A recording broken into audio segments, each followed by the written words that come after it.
नमस्कार साथियों, मैं अनीता श्रीवास्तव आपका हार्दिक अभिनंदन करती हूँ। श्रीमद् वाल्मीकि रामायण में आज का प्रसंग है श्री राम आदि चारों भाइयों का विवाह। राजा दशरथ ने जिस दिन अपने पुत्रों के विवाह के निमित्त उत्तम गोदान किया, उसी दिन भरत के सगे मामा कैकेयी राजकुमार वीर युधाजित वहां आ पहुंचे। उन्होंने महाराज का दर्शन करके कुशल मंगल पूछा और इस प्रकार कहा, रघुनंदन, कैकेयी देश के महाराज ने बड़े स्नेह के साथ आपका कुशल समाचार पूछा है और आप भी हमारे यहाँ के जिन जिन लोगों की कुशल वार्ता जानना चाहते होंगे, वे सब इस समय स्वस्थ और सानंद हैं। राजेंद्र, कैकेयी नरेश मेरे भांजे भरत को देखना चाहते हैं, अतः इन्हें लेने के लिए मैं अयोध्या आया था। परंतु पृथ्वीनाथ, अयोध्या में यह सुनकर कि आपके सभी पुत्र विवाह के लिए आपके साथ मिथिला पधारे हैं, मैं तुरंत यहाँ चला आया, क्योंकि मेरे मन में अपनी बहन के बेटे को देखने की बड़ी लालसा थी।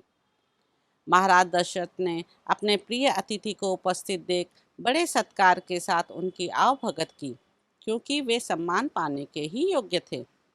तदंतर अपने महामनस्वी पुत्रों के साथ वह रात व्यतीत करके वे तत्वज्ञ नरेश प्रातःकाल उठे और नित्य कर्म करके ऋषियों को आगे किए जनक की यज्ञशाला में जा पहुँचे। तत्पश्चात विवाह के योग्य विजय नामक मुहूर्त आने पर दूल्हे के अनुरूप समस्त वेशभूषा से अलंकृत हुए भाइयों के साथ श्री रामचंद्र जी भी यहाँ आए। वे विवाह कालोचित मंगलाचार पूर्ण कर चुके थे तथा वशिष्ठ मुनि एवं अन्य महर्षियों को आगे करके उस मंडप में पधारे थे। उस समय भगवान वशिष्ठ ने विदेह राज जनक के पास जाकर इस प्रकार कहा, राजन, नरेशों में श्रेष्ठ महाराज दशरथ अपने पुत्रों का वैवाहिक सूत्र बंधन रूप मंगलाचार संपन्न करके उन सब के साथ पधारे हैं और भीतर आने के लिए दाता के आदेश की प्रतीक्षा कर रहे हैं, क्योंकि दाता और प्रतिग्रहीता का संयोग होने पर ही समस्त दान धर्मों का संपादन संभव होता है। अतः आप विवाह कालोपयोगी शुभ कर्मों का अनुष्ठान करके उन्हें बुलाइए और कन्यादान रूप स्वधर्म का पालन कीजिए। महात्मा वशिष्ठ के ऐसा कहने पर परम उदार, परम धर्मज्ञ और महा तेजस्वी राजा जनक ने इस प्रकार उत्तर दिया, मुनिश्रेष्ठ, महाराज के लिए मेरे यहाँ कौन सा पहरेदार खड़ा है? वे किसके आदेश की प्रतीक्षा करते हैं? अपने घर में आने के लिए कैसा सोच विचार है? यह जैसे मेरा राज्य है वैसे ही आपका है। मेरी कन्याओं का वैवाहिक सूत्र बंधन रूप मंगल कृत्य संपन्न हो चुका है। अब वे यज्ञ वेदी के पास आकर बैठी हैं और अग्नि की प्रज्वलित शिखाओं के समान प्रकाशित हो रही हैं। इस समय तो मैं आपकी ही प्रतीक्षा में वेदी पर बैठा हूँ। आप निर्विघ्नता पूर्वक सब कार्य पूर्ण कीजिए, विलंब किस लिए करते हैं? वशिष्ठ जी के मुख से राजा जनक की कही हुई बात सुनकर महाराज दशरथ उस समय अपने पुत्रों और संपूर्ण महर्षियों को महल के भीतर ले आए। तदंतर विदेह राज ने वशिष्ठ जी से इस प्रकार कहा, धर्मात्मा महर्षि, प्रभो, आप ऋषियों को साथ लेकर लोकाभिराम श्री राम के विवाह की संपूर्ण क्रिया कराइए।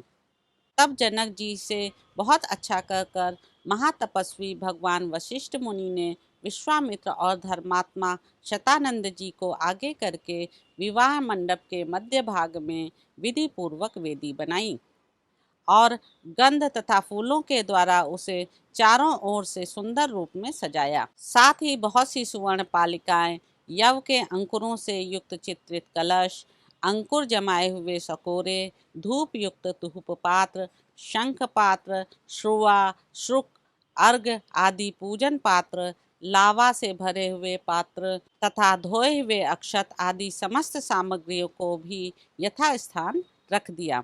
तत्पश्चात महातेजस्वी मुनिवर वशिष्ठ जी ने बराबर बराबर कुशों को वेदी के चारों ओर बिछाकर मंत्रोच्चारण करते हुए विधि पूर्वक अग्नि स्थापन किया और विधि को प्रधानता देते हुए मंत्र पाठ पूर्वक प्रज्वलित अग्नि में हवन किया।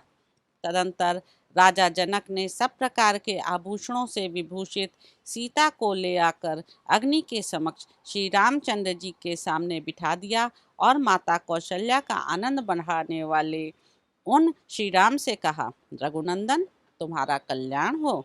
यह मेरी पुत्री सीता तुम्हारी सहधर्मिणी के रूप में उपस्थित है। इसे स्वीकार करो और इसका हाथ अपने हाथ में लो। यह परम पतिव्रता महान सौभाग्यवती और छाया की भांति सदा तुम्हारे पीछे चलने वाली होगी। यह कहकर राजा ने श्री राम के हाथ में मंत्र से पवित्र किया हुआ संकल्प का जल छोड़ दिया। उस समय देवताओं और ऋषियों के मुख से जनक के लिए साधुवाद सुनाई देने लगा। देवताओं के नगाड़े बजने लगे और आकाश से फूलों की बड़ी भारी वर्षा हुई। इस प्रकार मंत्र और संकल्प के जल के साथ अपनी पुत्री सीता का दान करके हर्षमग्न हुए राजा जनक ने लक्ष्मण से कहा, लक्ष्मण, तुम्हारा कल्याण हो। आओ, मैं उर्मिला को तुम्हारी सेवा में दे रहा हूँ। इसे स्वीकार करो। इसका हाथ अपने हाथ में ले लो। इसमें विलंब नहीं होना चाहिए। लक्ष्मण से ऐसा कहकर जनक ने भरत से कहा, रघुनंदन, मांडवी का हाथ अपने हाथ में लो। फिर धर्मात्मा मिथिलेश ने रघुनंदन को संबोधित करके कहा, महाबाहो, तुम अपने हाथ से श्रुति कीर्ति का पाणी ग्रहण करो। तुम चारों भाई शांत स्वभाव हो। तुम सबने उत्तम व्रत का भली भांति आचरण किया है। ककुस्थ कुल के भूषण तुम चारों भाई पत्नी से संयुक्त हो जाओ। इस कार्य में विलंब नहीं होना चाहिए। राजा जनक का यह वचन सुनकर उन चारों राजकुमारों ने चारों राजकुमारियों के हाथ अपने हाथ में लिए। फिर वशिष्ठ जी की सम्मति से उन रघुकुल रत्न महामनस्वी राजकुमारों ने अपनी अपनी पत्नी के साथ अग्नि, वेदी, राजा दशरथ तथा ऋषि मुनियों की परिक्रमा की और वेदोक्त विधि के अनुसार वैवाहिक कार्य पूर्ण किया। उस समय आकाश से फूलों की बड़ी भारी वर्षा हुई जो सुहावनी लगती थी। दिव्य गीतों के मनोहर शब्द और दिव्य वाद्यों के मधुर घोष के साथ झुंड की झुंड अप्सराएं नृत्य करने लगीं और गंधर्व मधुर गीत गाने लगे। उन रघुवंश शिरोमणि राजकुमारों के विवाह में वह अद्भुत दृश्य दिखाई दिया। शहनाई आदि बाजों के मधुर घोष से गूंजते हुए उस वर्तमान विवाहोत्सव में उन महातेजस्वी राजकुमारों ने अग्नि की 3 बार परिक्रमा करके पत्नियों को स्वीकार करते हुए विवाह कर्म संपन्न किया।